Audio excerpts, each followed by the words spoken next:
How's everybody doing tonight? Sorry I'm late. Sorry I'm late. I had a busy day today and I'm just trying to work on my schedule. For all of you, I am Trinity. This is the Jezebelle Trinity.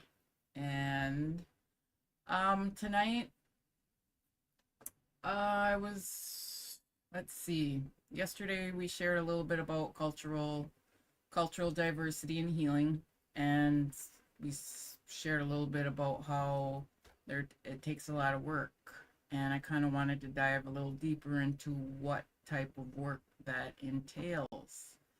Um, for instance, becoming awareness. I noticed that with others or with myself that there's a balance and there may be a disconnection, between your mind, your body, and your spirit.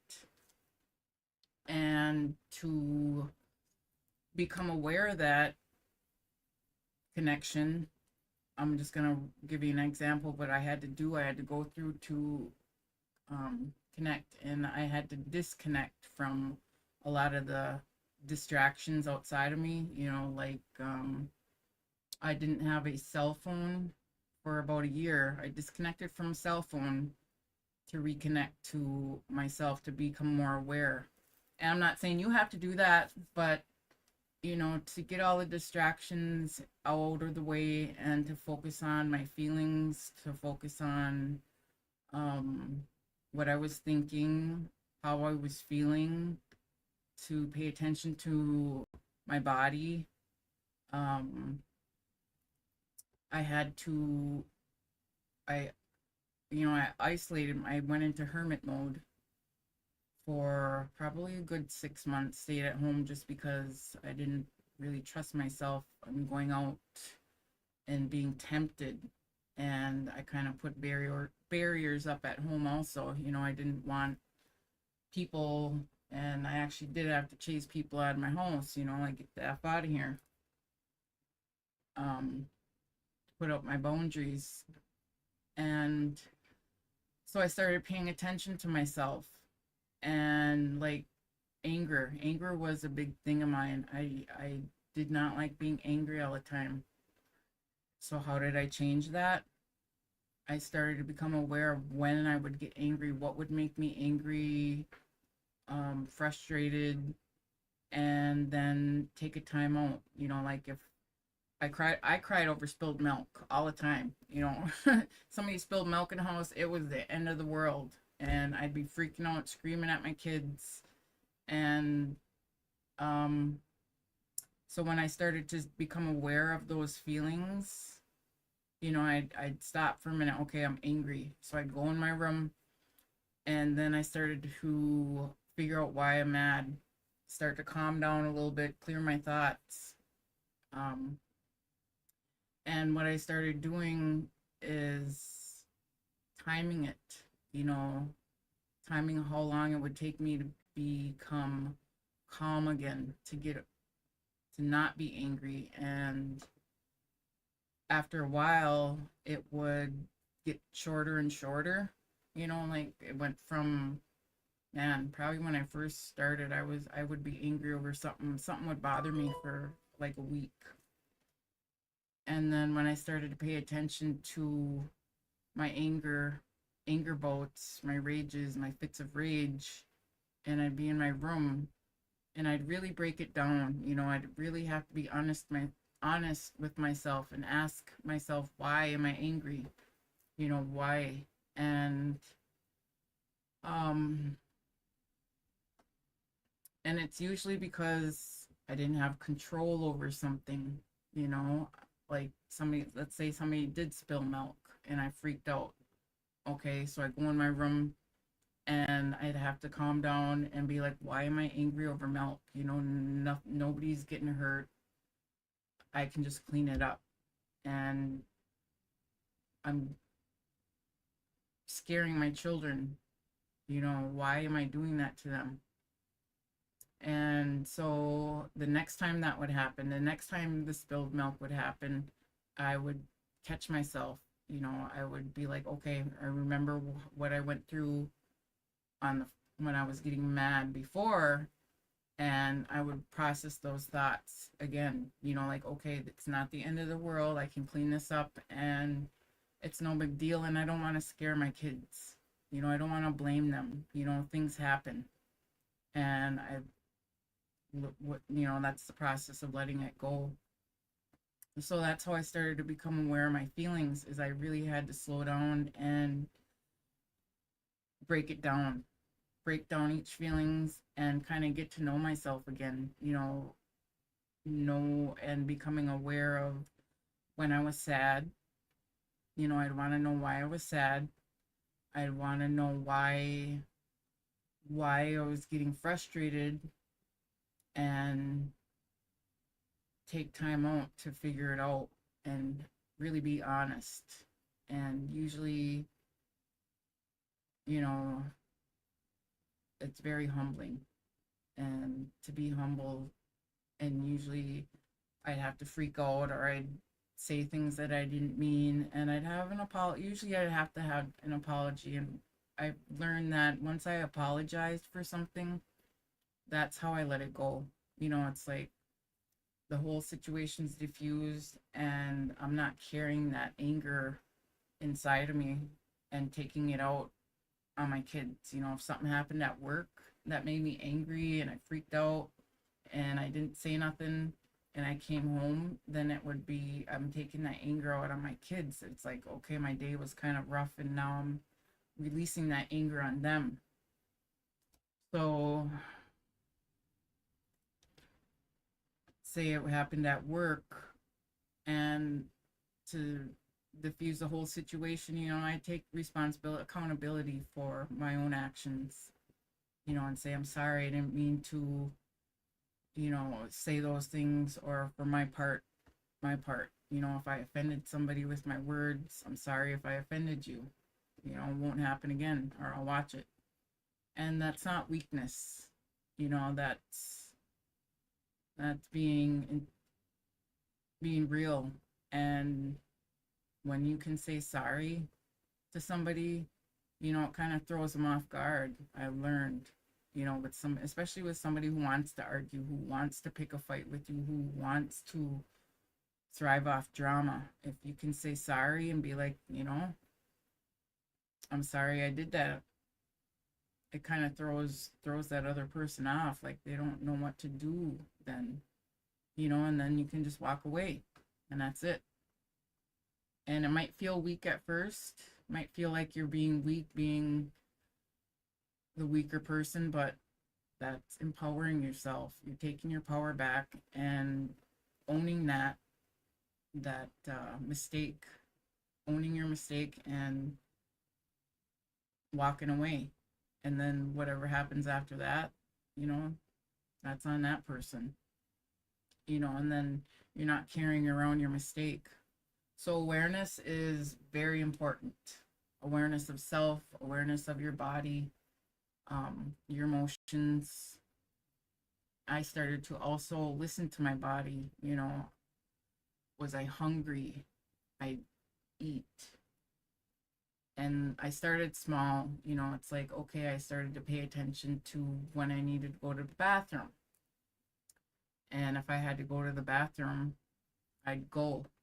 And that's becoming aware of your body, paying attention to how your body feels. And let's see.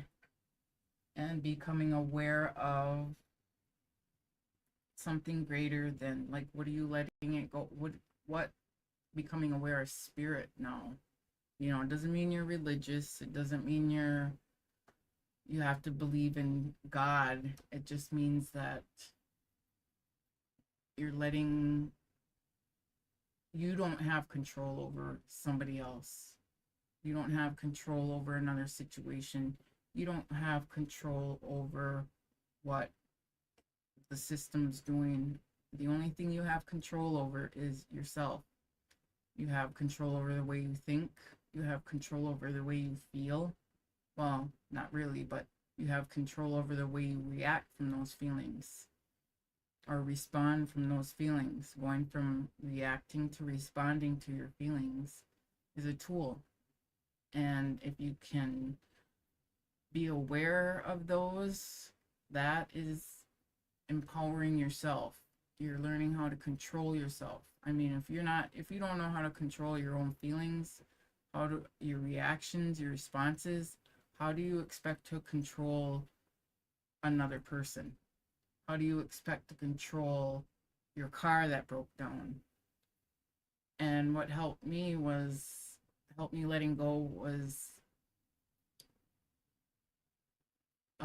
like I said, I'm very grateful and blessed to be Anishinaabe because my cultural background gives me, um, provides me with a belief in creator and prayer and traditions and ceremonies, and that helped me let go. Obviously I don't have control over other people, things, and places, but I have control over myself. So when I let go of things, I can think in my head that creator has control over that. He's I just say he, just to you put it into context. It's just something out there greater, that creator that has created everything around us. And there's that's who's got the control. That's not my business. That's humbling myself and saying I can let this go because that's not my role. I love that. I love that word, role. And everybody plays a role, and what they believe and what they do, what they say, that's between their role and creator. And just like my role, I'm finding out what my role is.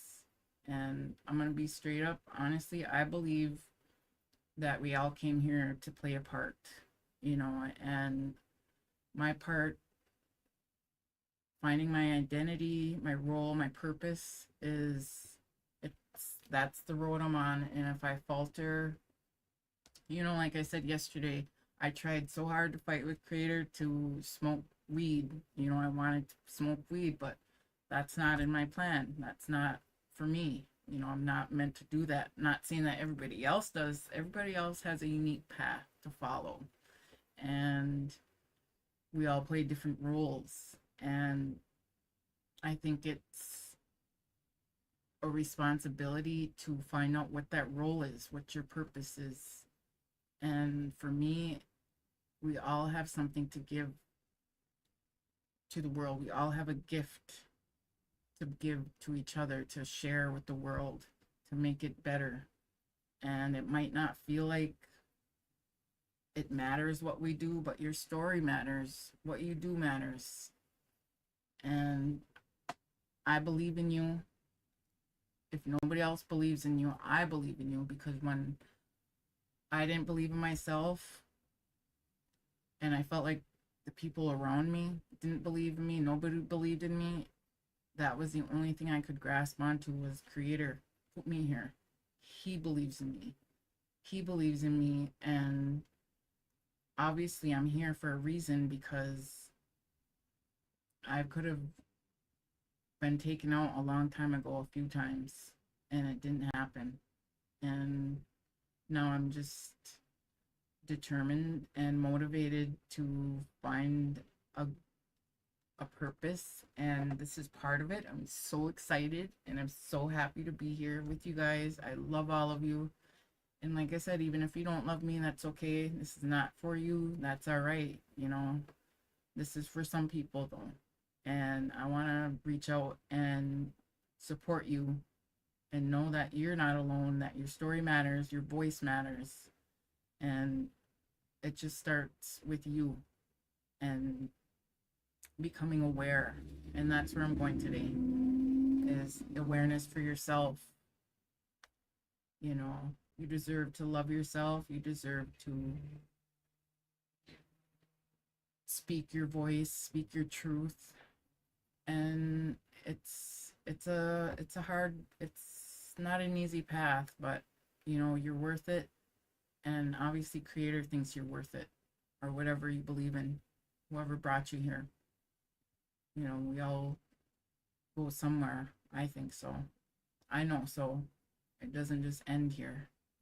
But that's where I wanted to go, you know, share tonight is becoming aware of your body, mind, and your spirit, and becoming aware of your thoughts, disconnecting from the outside world, from that phone, from the internet, from social media, you know, and reconnecting with yourself and nature, taking a walk barefoot in the grass, having some quiet time, and just paying attention to what your body feels, what your mind's thinking, and being okay with giving yourself grace, you know, for the thoughts or your actions, for what mistakes you've made, you know, because nobody's perfect, nobody is. And that's why I feel that if you can empower yourself and start to give yourself grace, that it's just the beginning, and we can support each other on this journey, and we're rising together. Believe in yourself. I believe in us. And I just want to say miigwech for walking with me tonight and tomorrow. I believe that's my bad for not paying attention to my schedule. I am trying to adjust my schedule, but I'm going to make it a point to be on every night and share a little bit, share about what doing the work means. And part of, like I said tonight, was becoming aware of yourself and what you have control over, and you have control over you. And how do you let that go? Maybe we can talk about that tomorrow. But I love you guys. Miigwech for walking with me. Peace, love, 100% respect for all of you. And I hope you have a good night. And we are the ones we've been waiting for. I love it. And Gigawabamen. I mean, see you later, and Ojibwe. All right, guys. Have a good night. Thanks for being here.